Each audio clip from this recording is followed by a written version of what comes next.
And in Spain, they're not just feeling the fever, they are under their blankets because they don't really understand what's going on, guys. And you know, when you get ready for the World Cup in Yobong, you want everything to go your way, particularly with the press. You think what Spain has done by sacking their coach is going to haunt them? It's a massive gamble. It's a huge gamble for what the Spanish Federation have done, and in my opinion, I think they've taken the right decision. It's very controversial because it's just a couple of days to the World Cup, but I think they've taken the right decision. A football country, a country is bigger than any football club in the world, and I think what the managers, London Lopetegui, has done was great disrespect to a national team, a side that are going to the World Cup. I think it was disrespectful. And Real Madrid, I mean, Real Madrid doing what Real Madrid always does, you know, showing that they are the high and the mighty powers in football, particularly in Spain. And it's just something that is quite frustrating. And I'm looking at the players, I'm really feeling for them because this is a manager who's been around for a couple of years, and he's had a very wonderful record. Hasn't lost any game. Right there with the Spanish FA boss and Sergio Ramos. When the going was good. That's right. When they just arrived right there in Brazil, but in Russia, I like the way that Reuters put it. It says Spain coach Julian Lopetegui was sensationally sacked. Yeah. Just 42 days to the World Cup and 42 hours. Literally hours. But that's one thing that couldn't have been overlooked, Joseph. Absolutely. You know, I really feel a lot of concern about this. I don't think it's the smartest move. You know, I think it was dumb on his part not to run it through, you know, the federation, because he should have told them at least. I mean, Real Madrid is a massive club. If you want to coach Real Madrid, at least let the management, let the FA know that this is a decision that is on the verge of being made, and then you get them into it. But to just allow the decision, you know, to be taken, and then, you know, and the FA to find out just the way they did, is quite sad. I believe that what they should have done is just giving me a slap in the wrist, seeing that it's already emotion. I mean, practically it's just 48 hours to the first game. Because whether you like it or not, Fernando here is going to come in and infuse his own style, and he's going to, you know, disrupt the pattern and the play of the team. Because this is already a team that is, you know, literally on auto run, and they're doing very, very well. The players have totally embraced the pattern, you know, of the coach, and they've done very, very well. And this is Spain. They're likely favorites to win the World Cup. So to interrupt it the way they have, I know it's quite unfortunate. We're definitely going to affect their run, because I mean, they should have just given me a slap in the wrist. No, but they didn't do that. Sporting director of Spain's Football Federation, Fernando Hierro, remember, it was part of that team in 1998 when the Super Eagles showed them how to play football. He has been named the national team's new coach for the duration of the World Cup. In announcing the decision, the head of the Spanish Football Federation, Luis Rubiales, said he did not feel betrayed by Lopetegui's decision. No, I don't feel betrayed. He said the Federation had found out about Lopetegui's move 5 minutes before it was announced by the Champions League winners Real Madrid.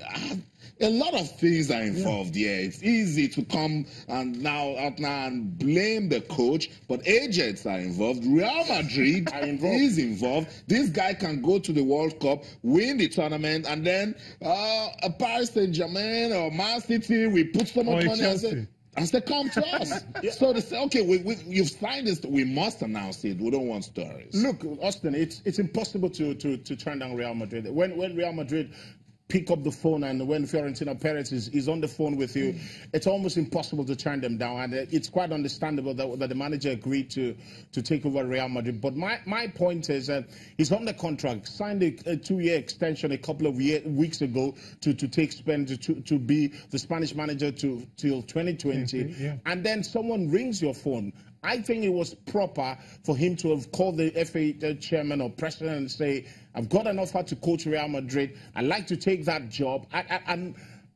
I would like to keep it under wraps till the end of the tournament. I think that would have been a lot more gentlemanly from him, but he hasn't done that. And that's where I think the Spanish FA felt very slighted and disrespected. And that's why they've taken the decision. And I think the decision is fair enough, quite honestly. It's controversial, but it's fair enough because you do not want to set a very bad precedent. You don't want managers to just wake up and think they can walk away from a job in the middle of a huge tournament like the World Cup. So I think the Spanish FA have taken a stand that it's quite not very popular, but it's something very effective in the future. They needed to do that, Joseph. But let's look at it. Sergio Ramos says, let's forget about this. Let it go on. We have a plan. And do you think it's going to affect players' performance? It will definitely affect. There will be disruption in the pattern. The players are already used to the coach, and by the time you bring a new man in, whether you like it or not, he's going to, he's going to adjust some of the plans, and it will affect the rhythm of the team.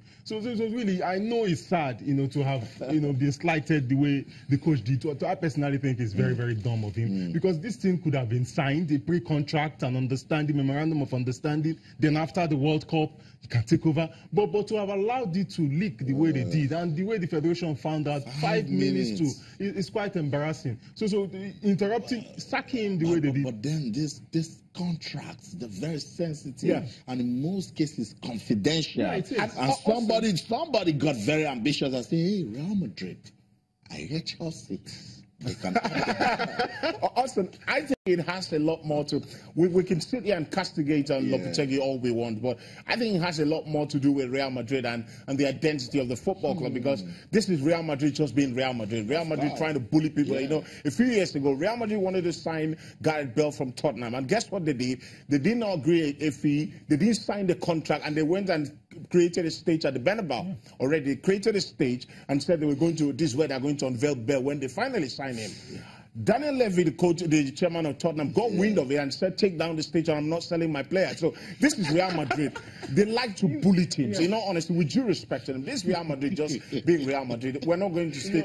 We can't be without a manager for a long time. So we're going to announce a new manager and everything will settle. And coaches should be very careful about joining Real Madrid, because their rate of turnover, they would not hesitate to sack any coach. So even if you are keen on being a Real Madrid coach, you should be concerned about how successful you are going to be. He's going to replace Zinedine Zidane. It's going to be his massive job. It's okay, but the club must go on. It's Real Madrid.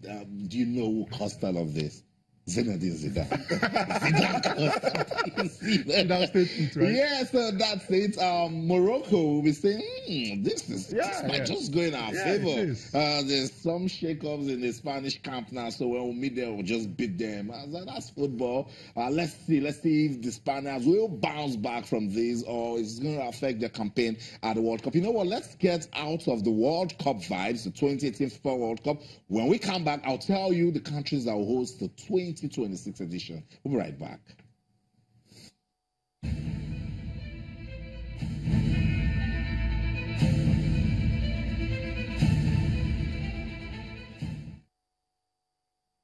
Welcome back, Sports Tonight, on your award-winning sports-loving channels, television. The 2026 FIFA World Cup will be held in the United States of America, Mexico, and Canada after FIFA's Congress voted overwhelmingly to back the tri-nation joint bid to host the tournament, with Morocco missing out for the 5th time. Oh, it's hard. I'm African. The North American bid collected 134 votes to the 65 for Morocco. So one Congress member voted for neither bid. The 2026 finals will be the first expanded tournament featuring 48 teams, up from the current 32-team event, which begins in Russia tomorrow.